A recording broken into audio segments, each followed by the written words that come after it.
Hello everyone, and thank you for joining us for today's webinar. Today's presentation is titled The Survey is Dead, a Survival Guide for CX, and it will be presented by Claire Sporton, who is the Senior Vice President of Customer Experience Innovation with Confirmit. In her role, Claire focuses on driving forward the discipline of CX management and ensuring that Confirmit provides the technology and expertise that organizations need to empower and inspire everyone across the organization to do the right thing, be it at the board level, within the team, or in their own individual actions. Claire has a passion for building truly customer-centric cultures that inspire, change, and deliver measurable business improvements. So, Claire, without further ado, I'll pass the session over to you to get us started. Thank you so much, and thank you for that great introduction.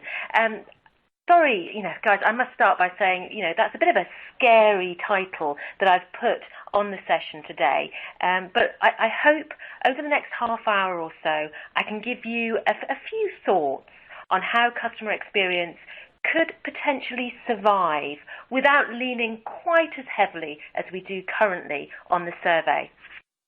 Okay, so does everybody remember the good old days? Do you remember the days when the survey could do no wrong? Everyone was delighted to receive a request for some feedback. You could hear that cry, couldn't you? No, please, let me answer more of your exceptionally interesting survey questions. I remember a good few years ago now, back in my student days, so yes, it is a good few years ago now, I was approached in the street and I was asked if I'd like to answer a few questions in the local church hall. And, I honestly felt quite chuffed that they actually wanted me to come and they were interested in my opinion. So off I went into the church hall, and there I sat for, it must have been nearly a couple of hours, answering, literally hundreds of questions, all on the promise of a free cup of tea. Unbelievable. And I actually enjoyed the process. But then things started to change, didn't they? What we started to find was that, joys of joys, companies discovered that they could ask questions over the telephone. So they didn't even have to offer a free cup of tea. Now they could ask me questions while I was supposed to be at home having dinner with my family. And then they realized, we don't even need a human being to do the interviewing. Let's use an IVR system instead. Brilliant. And then, of course, we had email. This was the huge breakthrough for us all. It was amazing. No longer did we need people to interview. No longer did we need to scan thousands of pieces of paper. We could send surveys to thousands of people just at the click of a button. But hey, as a consumer, at least I was safe if I stayed away from my computer. No, they could get me there as well, because of course they can now survey me using an SMS. So surely we've come too far with this. Surely it's time that we retired our old survey. Pop her in a care home and let her enjoy her own nice cup of tea. Okay, all right then, maybe I'm being a little bit harsh, but maybe the survey could become a consultant? What do you think? Do you think that's possible? Well, some people don't think so. And that results in this. Oh joy. This was a survey that was sent to me after I'd ordered some clothes online from a well-known high street store. I blocked out their name. I carefully chose which store I wanted to pick them up from. I received an email from them confirming that my package was at that store, went to the store, picked it up, and this is the survey that I received. First question, please select the store from which you collected your package. Do you know, guys, this just feels lazy and actually quite rude. Does this organisation really think my time is so unimportant that I'm happy to do their job for them? And this is the kind of survey that results in this. A lovely tweet that I captured a few weeks ago, where somebody is obviously potentially, if you read it, getting slightly concerned about the numbers of surveys that they're being sent in every situation. I really just love that please at the end. I love it that they were so polite at the end of that tweet. And the issue that we've got is that if we keep sending out these types of surveys, if we keep getting this kind of reaction from our customers and our clients, it's going to result in this: the survey apocalypse, the death of the survey. So what are we as CX practitioners going to do if this actually happens? We are now unable to send a survey out to any of our customers because survey fatigue has gone viral and nobody is going to answer them. So in this post-survey apocalypse, should we turn into these kind of guys? I don't know if anybody's seen the programs that are, I think it's on National Geographic, about the Doomsday Preppers. These are a whole community of individuals who spend their lives preparing for the worst. They even actually can up enough food to keep them and their families alive for 30 years. 30 years. Now, for me, I don't know about you, but it's not really something that I want to be seen as. I think maybe I'd actually rather be seen like this: Bear Grylls. Now, he seems to be the kind of guy who could potentially survive in a world where there are no surveys. So let's think. Let's put ourselves in this position that the survey is actually now dead. Okay, maybe it's just gone part-time and we can't use it in the same way as we have in the past. What are we going to do? How are we going to survive? What advice would Bear Grylls give us in that situation? Okay, well, what Bear Grylls would say is that we need 4 things. The first is, of course, food. We need water, we need shelter, and finally, we need some fire. So what I'm going to do for the next kind of 20 minutes or so is just talk you through each of those areas and see if we can take some of Bear Grylls' advice and use it to help us survive in this post-survey apocalypse. So let's start with food. Yeah, most important. Most important for me anyway. And obviously, as a CX practitioner, I need insights. I need feedback. How am I going to feed my program if I don't have surveys? Unfortunately, we can't really can feedback and keep it for later, as those Doomsday Preppers were doing. But actually, we might be quite surprised how much insight we have already in our organization. And over the last few years, it's started to get easier to get our hands on it. So we all know the situation, that we've got information across our organization, but stuck in silos. But what we're finding now is more and more organizations are getting better at bringing those data sources together. You might even have, a data lake, which seems to be the end game for this, where all of your customer or client data is sitting in one place, just ready for you to go fishing and pull that information that you need out of it. So please, my main message, I think, if I leave you with one message out of this half-hour presentation, is please, the first rule for me is if we want the survey to survive, we cannot ask anything that we already know. Never ask what we have already within our organization. My second piece, when looking within our organization, thinking, okay, we can't go out and ask our customers, look for behavior rather than intent.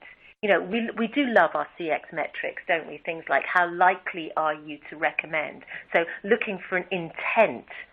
Why can't we actually measure the behavior itself rather than asking the question? So, for example, if we've got a website journey that we're trying to monitor, if we can see that a customer has gone to 15 different pages and didn't find what they needed, potentially we could surmise that they're not going to be happy without having to ask them. Do we have to ask if someone is likely to recommend us, or would it be better for us just to identify if they actually had recommended us? My final point here is to look for risk indicators, both operational and financial. And this is the piece, I quite often call this the voice of the business. We have the voice of the customer, we have the voice of the employee, we also have the voice of the business. We have these operational and financial data sitting within our organization that can tell us a lot. So from a financial perspective, maybe in a B2B situation, we can see that revenue levels have dropped year on year. Okay, that's an indicator that we might have a potential issue. If we're a software firm, from an operational perspective, we can see that they haven't used the licenses that they've bought. Again, we've got a problem. Or maybe it's just they've been calling into the contact center. We can see the number of calls coming in, and there's an issue that the contact center is having to respond to. So all of these pieces, which are risk indicators that we don't have to go and ask our customers for, they're there for the finding. They're within our organization. We just need to collect them. But this data that's sitting within our organization isn't going to last forever. Those canned goods of the Doomsday Preppers, they're going to run out in the end. We're going to suck them dry. So we still will need, from a food perspective, to find more out there. So we need to get out there and start foraging. So the first thing I would say here is, where should we look? Do we automatically have to go and talk to our customers? Is there potentially somebody else out there that might have a perspective on the quality of the customer experience that you're providing? I'm sure you're all with me on this, that our front line, our own employees, are an incredibly rich source of feedback. These guys know what the problems are. They're talking to our customers daily. It feels, in the same way as that survey earlier, it feels a little bit rude if we don't ask them and ask for their opinion as to where the issues are. Now, quite often I think about this in terms of, a contact center who are obviously talking on a minute-by-minute basis with our customers. But just think about it in terms of a B2B organization. So here's a little example where we can see a customer journey, and we can see that this internal team has rated satisfaction across each of the touch points in the customer journey. Hugely valuable. Particularly valuable as well if we compare it to the client feedback and being able to do that gap analysis as to what the client feels and what our internal team feels. The one that I think is really nice here on this example was we could see from a client perspective, they were saying that the billing process was okay. Yeah, it was doing all right. When we asked the internal team, they went, no, it's broke. There's a real issue here. And the reason was the clients weren't seeing it, because obviously the account team were using their sticky tape and string, as they always do, to make a great joined-up process for the client, but they were dealing with the pain. So this idea about being able to capture feedback, not just from the client, but also from the internal team, is really key. But it doesn't just have to be the internal team. There are other stakeholders who will have an input and have really great insights into the health of your business. So here's a little case study for you from a client of ours called Cognita, who manage private schools globally. And what I love about Cognita is they did a great piece. They started small, and they started with their voice of the parent, but then they moved it, and they started to capture the voice of the employee. So they went to the faculty, to the teaching staff. They went to the support teams, the guys driving the school buses and feeding and cooking the school meals, and also the management teams. And the next step for them was then to look at the voice of the student. Now that's really brave, isn't it? To go and ask students to give feedback on the quality of teaching and experience. But if we don't, we're really missing some great insights. And Cognita got some really, really great guidance from across these different stakeholders groups. So, for example, they had one situation in a school where the faculty and the management team was saying, absolutely, we need a new swimming pool. You know, that's what's going to attract more parents to send their children to our school. Actually, when we talked to the parents, they said, no, it's class sizes. That's what's going to drive them to continue with Cognita. They didn't ask the children on that one. I'm sure the kids would have been voting with their feet and going for the swimming pool. But this is a fantastic way of ensuring that they got really great feedback and different perspectives and really help them address a lot of issues such as bullying and child safety, as well as driving much higher levels of staff engagement. So my second point, though, when it comes to foraging and going out there and capturing more food for your programs, more feedback, is this piece around only pick what you need. It's so easy to add yet another question and another question and another question. We've got to keep very tight and precise the questions that we need to ask to drive action. Gartner's done some research. I was talking to them a couple of weeks ago, and they were saying that really interestingly what they were finding was that, yes, 30-odd questions wasn't hacking it. They weren't getting the quality of feedback that was needed because people just weren't responding to them. But when they went down to, that one question and a verbatim, that wasn't giving it for them as well. What they were seeing was that the best level of feedback comes from asking around 4 questions and to make it conversational. And this is something that we found with another organisation, Wyndham. Now, they were really struggling with response rates from their vacation home owners and trying to capture feedback from them. And they decided to go hardcore, and they went down to the one question, the Net Promoter question, and the verbatim. And they just were finding that they weren't delivering the insights that they need. So what we did was we actually increased it, interestingly, to this piece around 4 questions, but focusing on that open text. And what they found is that response rates went through the roof. They managed to get, obviously it fluctuates over time, but it's around that 40% mark, which is absolutely fantastic. Absolutely dependent on text analytics, though, because obviously we're getting our insights from that text analytics. And of course, as you would hope, they could see that they could drive action off the feedback, resulting in that increase in Net Promoter Score. The piece here to be aware of, though, is that they really are focusing on that open text. So there's nothing more frustrating, is there, when you get some results in and you kind of go, great, brilliant, I'm going to now listen to the voice of my customer, and you look at those verbatims and you've got nothing. It's an, okay, yeah, it was fine, or even that worst one, when people just put random letters in just to get passed on to the next question. That's not going to help us drive action.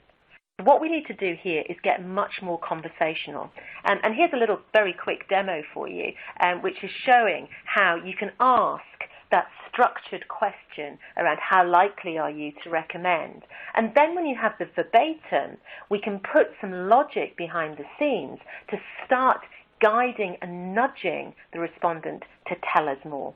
So you can see that we've got that progress bar going, saying, yeah, brilliant, could you tell us a bit more? Could you tell us a bit more?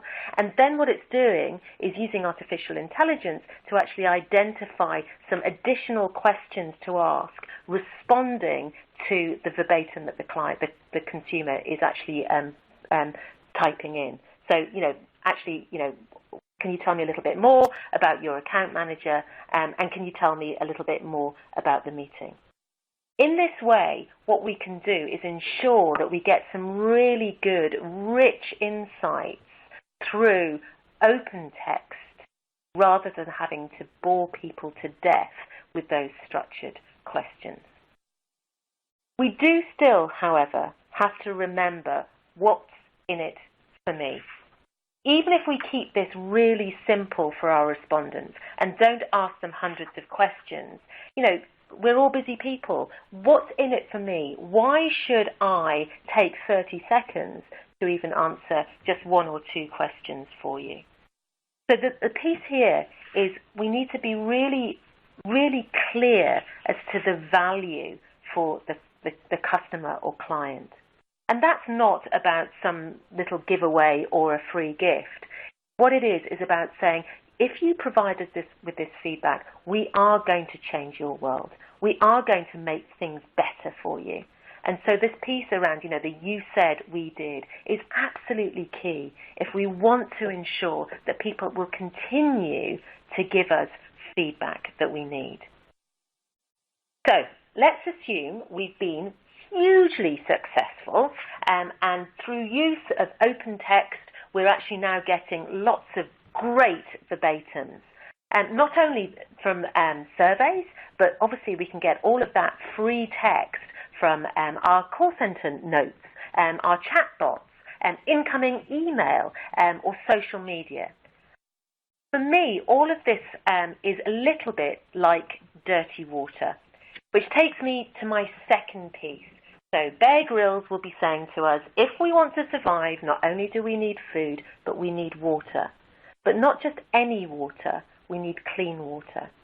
And all of these verbatims, unfortunately, are a little bit like dirty river water. There's some really good stuff in there, but we need a way of filtering it.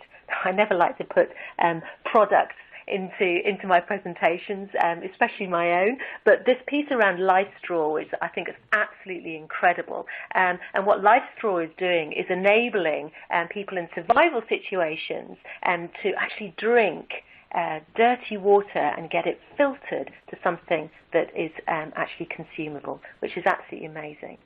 But let's just think about that in terms of our open text and how we should be using text analytics to actually identify the important pieces. So just a few little bits of advice on text analytics. I'm not going to go into any depth, but just a few thoughts. Obviously, you need to identify categorization and sentiment. That's what text analytics engines will do for you. But make sure you do it at soundbite level. It's not good enough to have that text analytics across the whole of a comment. You want it at soundbite level. And also the other thing that I'm seeing some organizations do is that they get very focused in on one particular touch point, and they define their categorization model for that specific touch point. My recommendation would be to look at your customer journey as a whole and all of the different sources of feedback that you're going to bring together, and then align your categorization under themes that will hit each of those areas. So think about it, we're capturing feedback from both our employees and from our customers. How can we make that useful? How can we bring both of these pieces together? If you use your brand values as your themes, that gives you a really strong structure to drive change and action off the back of the feedback.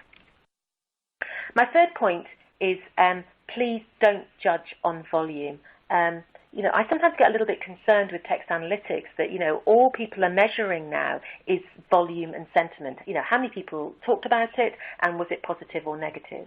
In some ways, it feels that we're going back 50 years. We're losing all of that great analytics to be saying, okay, we can do correlations, we can do regression analysis, we can understand what's truly important to our customers. And we can do that now with text analytics. So please be careful not to make decisions just based on volume. Make sure that you're measuring what's really important and is going to drive future behavior. And my final point is I do sometimes worry with text analytics that we're going to distill down all of this gorgeous, gorgeous, rich feedback and turn it into yet more numbers. The beauty of that verbatim is that we want to hear the voice of that stakeholder, be it student, parent, customer, or client. Use text analytics to give you those overall measures and understand the trends, but also use it to identify individual stories that you can then take back into your organization. So please Use the data, absolutely, but use the stories that are underpinning it. That's what's going to get that emotional engagement from your team and will actually drive action and change off the back of the program. So my third point, I'm actually going to be moving away a little from, capturing survey and capturing data, be it from surveys or other sources. But I thought it was really important that I don't just focus on data capture, because I feel very passionately that a customer experience program is not only about capturing feedback, it's about doing something with it. So very briefly, I'm just going to touch on two other key messages that I'd like to leave you with. The first being about shelter. The piece for us is that we want to get that overall perspective across the whole of the customer journey. And so we need to bring it together into one place. So understanding the feedback across the customer journey. So that ability to plumb all of those different data sources together so we don't end up with data silos across the customer journey, just as we have potentially at the moment data silos across our different functions and geographies within our organization.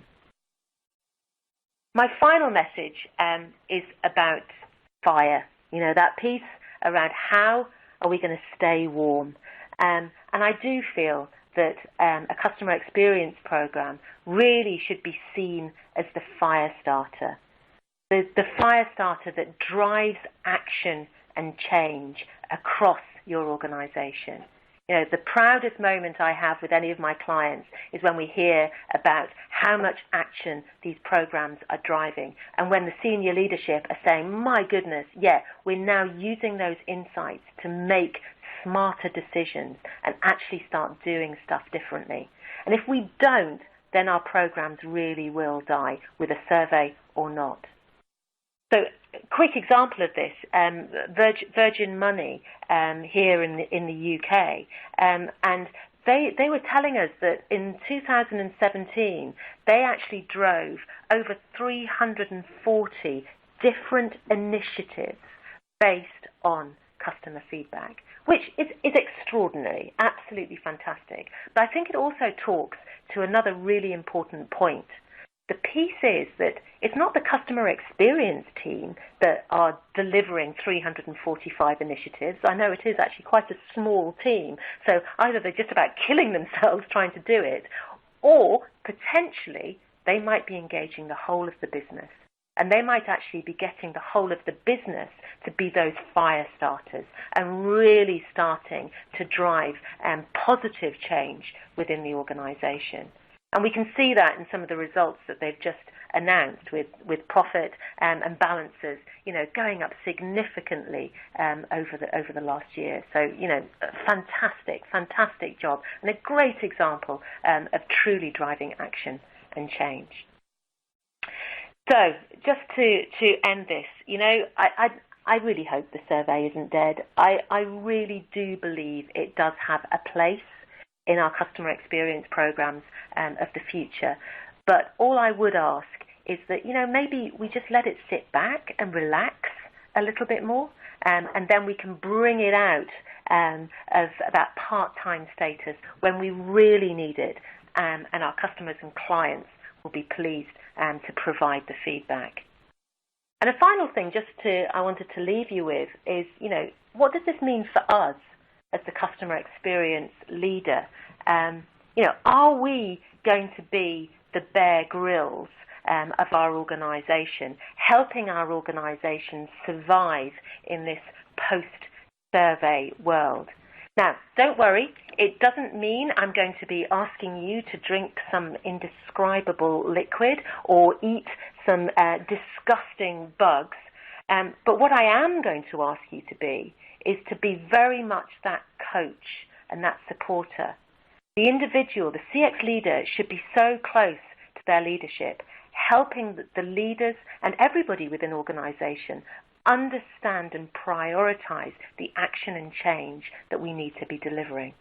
So a few thoughts, pre the apocalypse and post the apocalypse. What does that mean for us as the CX practitioners.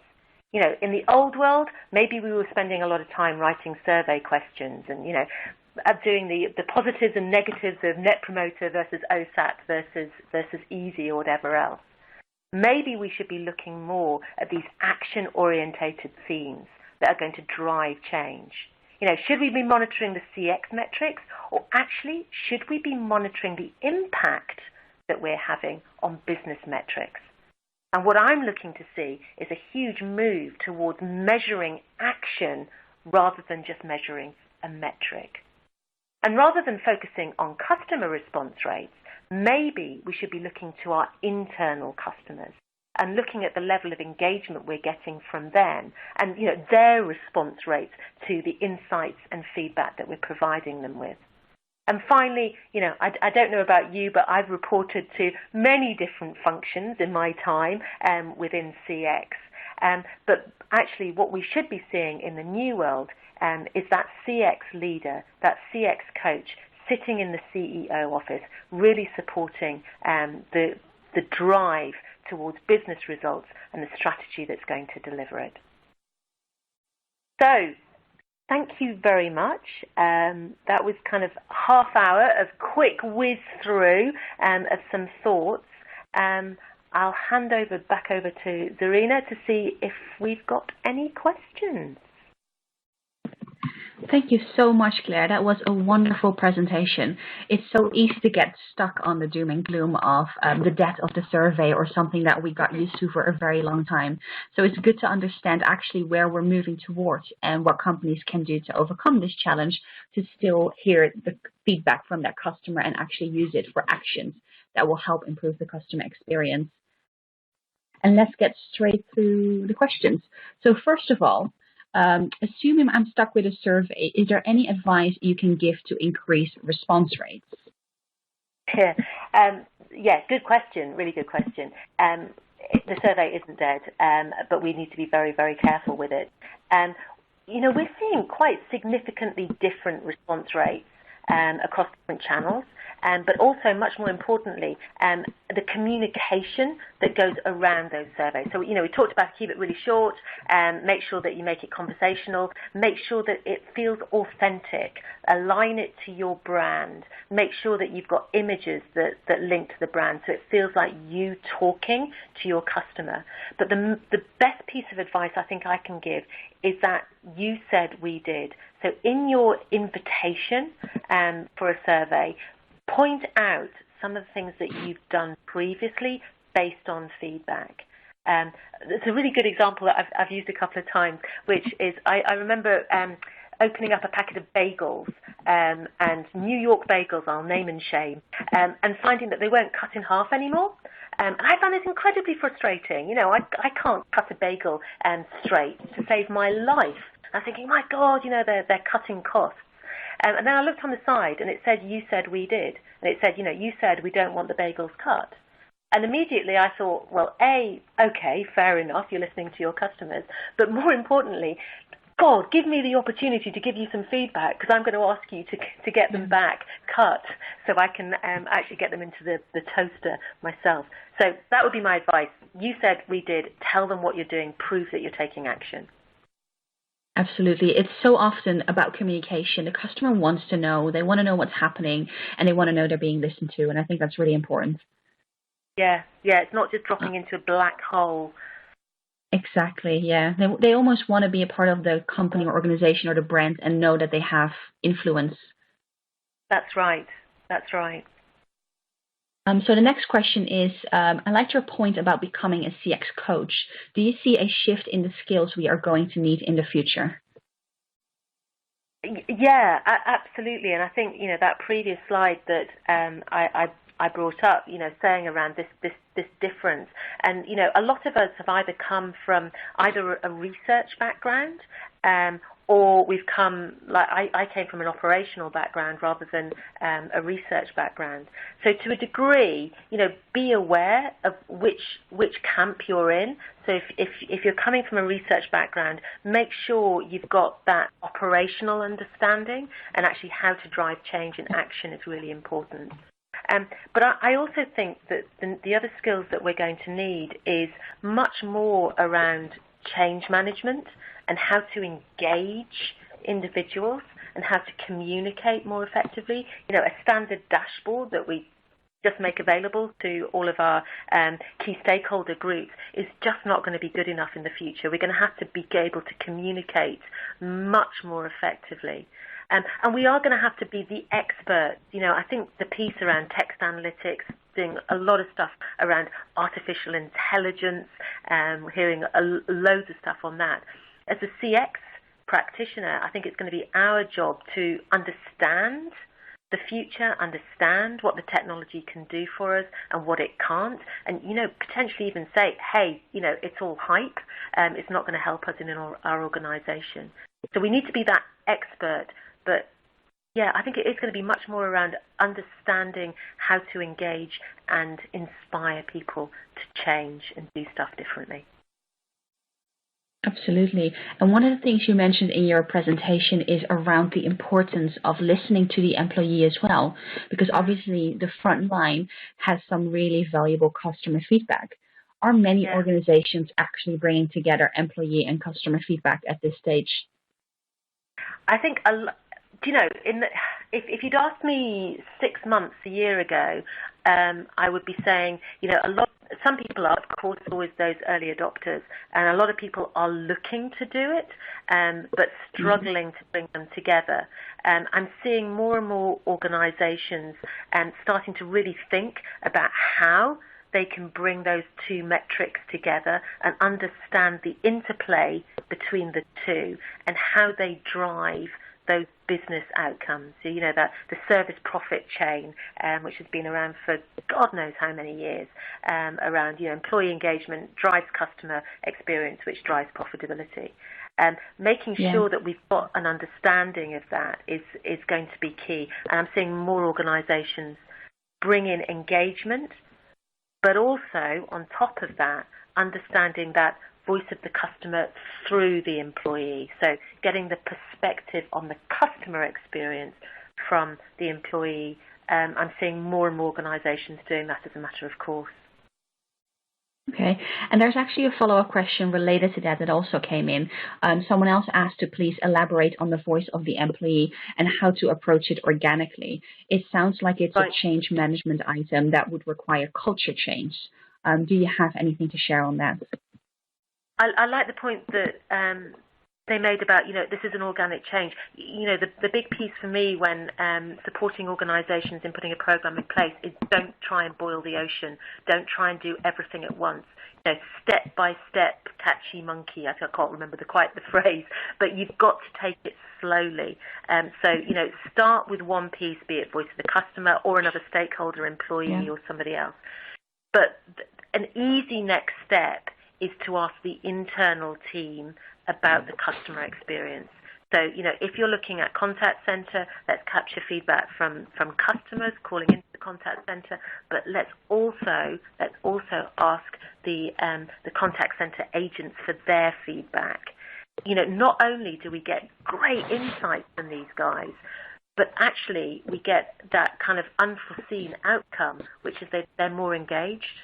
They really start to feel that they are the advocate for the customer internally, and that drives great engagement, which, as we know, drives better customer experience. So a nice spiral. Absolutely. And bringing it back to the feedback evolution that you've mentioned throughout your session, how does an organization get buy-in from the business to transition from survey to purely relying on analytics? I'm feeling it's probably another culture element as well. But what else can you share on that? Yeah, I think the piece here is around linkage to business outcomes. So rather than relying just on customer experience metrics, you know, yes, they're important, please. You know, obviously, I'm a CX professional. I love them to death. But I think we need to demonstrate that linkage through to the business outcome. So my piece would be, you know, think about your different stakeholders in an organization. Understand what keeps each of them awake at night. Is it, I don't know, you know, an account manager in a B2B? Is it about count churn? Is that the piece that is really keeping me awake at night? If that's the case, then let's demonstrate to that individual how we can help them achieve the target that's been set for them in that area. So, let's use client feedback to help them identify accounts at risk and therefore reduce their churn risk. If we do that, that's when we start to get much more towards an action-orientated program rather than, here's some very interesting research that everybody likes to look at and then put to one side while they get on with the day job. Yeah, no, absolutely. And can you cite an example on how the CX program can focus on internal response rates? On internal response rates. Yeah. What we're talking about here is really starting to look at how many change initiatives you're driving internally. So I think most people will have, a program in place, and they'll have a nice closed loop process where we are following up with either happy or unhappy customers or clients and putting stuff right at that level. When we start looking at internal response rates, what I would be looking for is, okay, for each of my countries, my 50 countries around the world for my program, how many actions and initiatives have they got running in response to the prioritized issues that have been identified by the program? Because I think we're very good at setting ourselves targets as to where we want a CX metric to be in 6 months, 12 months' time. But then potentially we might sit there with our fingers crossed and just hope that we hit the target. We need to start looking forward more rather than looking backwards in the rearview mirror, and actually start saying, okay, I want to improve my Net Promoter Score by 10 points in France. How many initiatives, how many change initiatives have I got running in France that are going to result in the change that we need? And you can align those using your driver or regression analysis to, the key themes, and understand how much focus you should be putting on those key drivers of the metric that you're looking for. So internal response rate, think about actions and initiatives and what's happening out there in the organization to deliver the change you're looking for. Perfect, thank you. And going back a little bit to the leadership question we talked about earlier as well, how can an organization deal with a leader who doesn't believe in allowing for on-demand reports via the customer experience management system to different stakeholders? So if the CX team is controlling everything and they only get monthly reports down to other stakeholders for the data. Right. So it's so the question is, how do you stop that kind of top-down only? And I want control within. I'm going to manage all the initiatives. It's really interesting. I remember talking to a large bank actually, and talking to the CX leader there, and she was saying to me, she admitted she was a bit of a control freak. I was going, I just need to be, I need to be driving everything. But she had a team of 3 people. And the piece is that they literally nearly burnt themselves out trying to drive the level of change that they needed in the organization. If we want to drive true cultural change in an organization, which means that, we all become more customer-centric, or, all of those little pieces that are out there, the posters on the walls, we're, client first or whatever it is. If you want to do that, if you want to have that value, that culture within your organization, the only way to do it is to get people to do something differently. Behaviors drive value, not the other way around. It's really impossible to change somebody's values. You can try and put them through a motivational day course, but believe me, next week they'll have forgotten about it and they'll be going back to doing the same thing. So the piece for me is they've got to understand that we've got to let go a little bit. How we do it within Confirmit is that we put a framework around it to make sure that we're controlling and monitoring and understanding that we've got enough change going on. But we've got to let people drive change. And, just another very quick example, think about it in a contact center. I've got a team of 12 agents, and they're a young team and they're very inexperienced, and they're not very good on product knowledge. The team just across the room to me are very experienced. They don't have an issue with product knowledge. They've got an issue with something completely differently. You cannot drive change from the top and say everybody needs to improve product knowledge. It's actually only my team that needs to drive product knowledge. And as the team leader within that area, I can take that responsibility and I can drive that change and let the other team focus on the area that's a priority for them. Yeah, no, you're absolutely right about that. And I think what can also help organizations that do struggle with someone who is maybe a little bit more controlling in that regard is trying to find use cases of similar organizations that have made the change and the successes they've seen on the back of it. Yeah, because sometimes that is what can change someone's mindset. Yeah, definitely. It's this piece of, and particularly if you can do that piece around, not just talking about increases in CX metrics, but looking at those business outcomes. That's the one that, usually makes people sit up and take notice. Absolutely. And one of the things you talked about in your presentation is text analytics, which really sounds like a key to the CX programs of the future. Can you tell us a little bit more about the future really for it? I think it is going to be key, and I think text analytics is getting better and better. We're seeing accuracy levels, increase significantly now. A couple of years ago, we were delighted if you were getting above 67% accuracy on categorization. Now we're seeing, up 90% plus accuracy. And, whilst I'm a little bit bar humbug about artificial intelligence and thinking, when is it going to take over the world?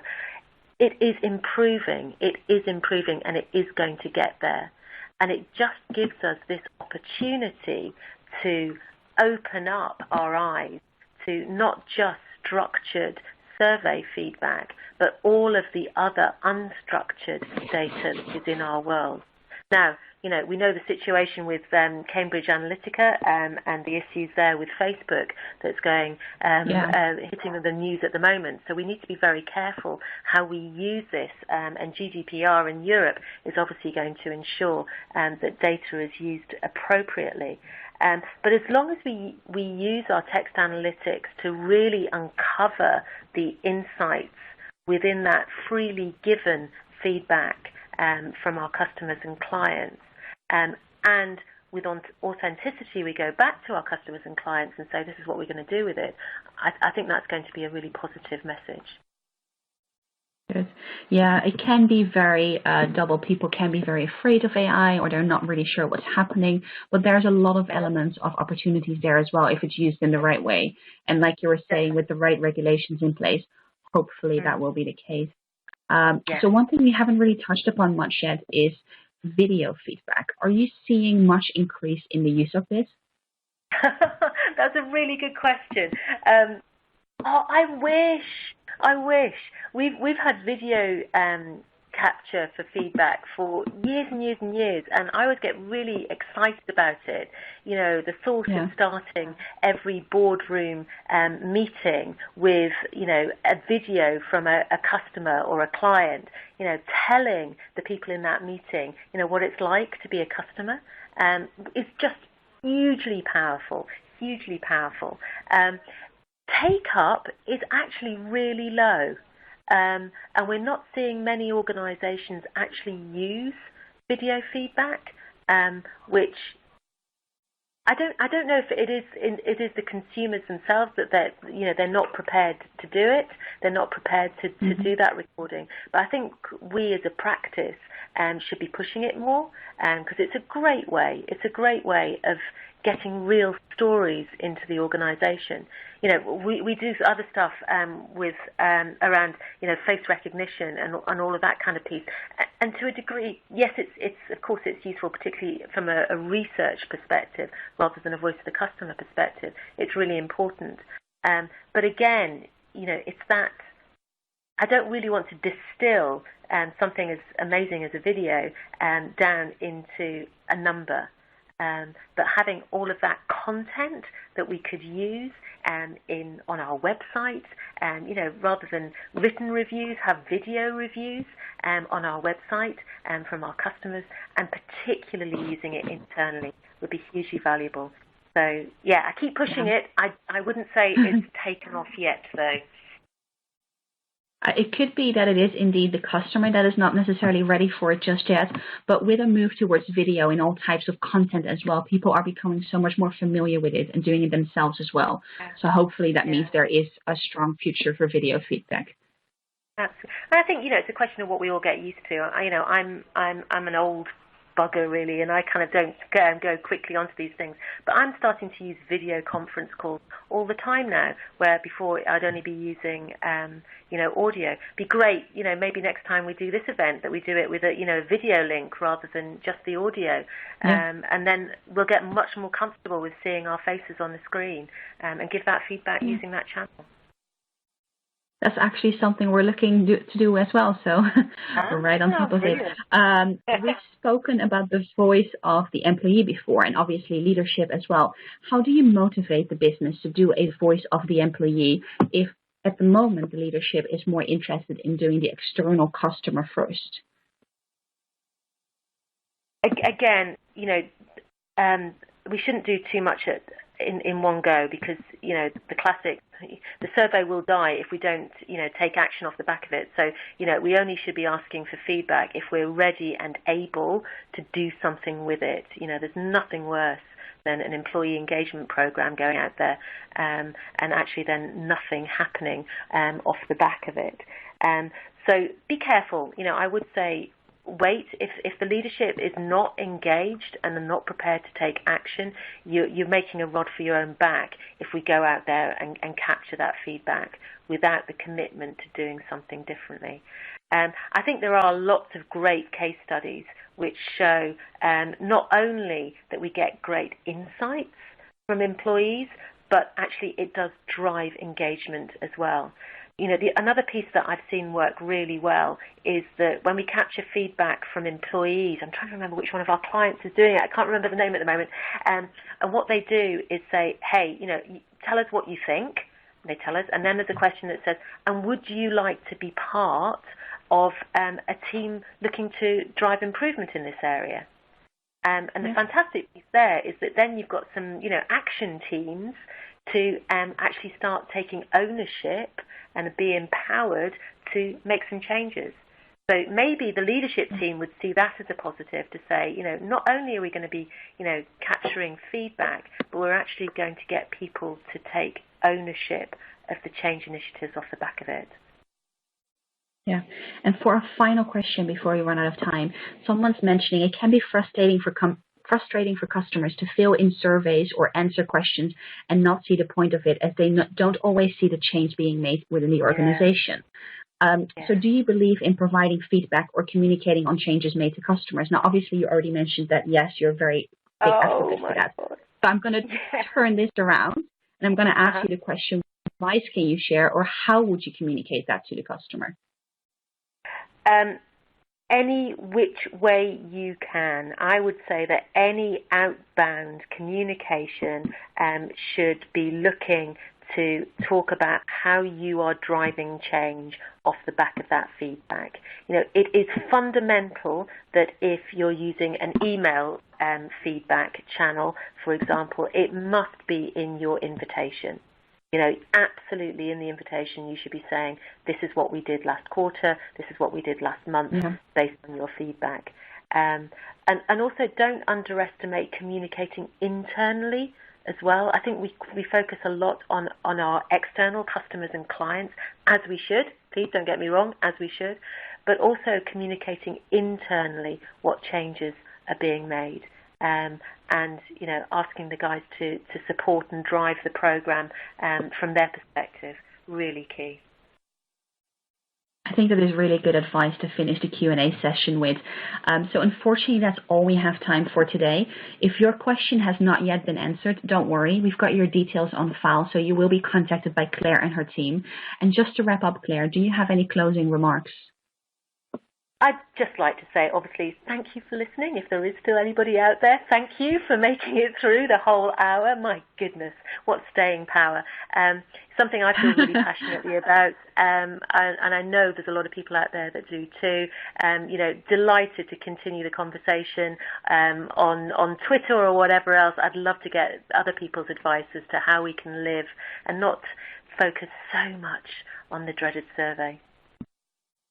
No, absolutely. And thank you so much, Claire, for your very insightful presentation and your great answers. Thanks again to everyone for attending and to Claire for her wonderful presentation. This now concludes the session.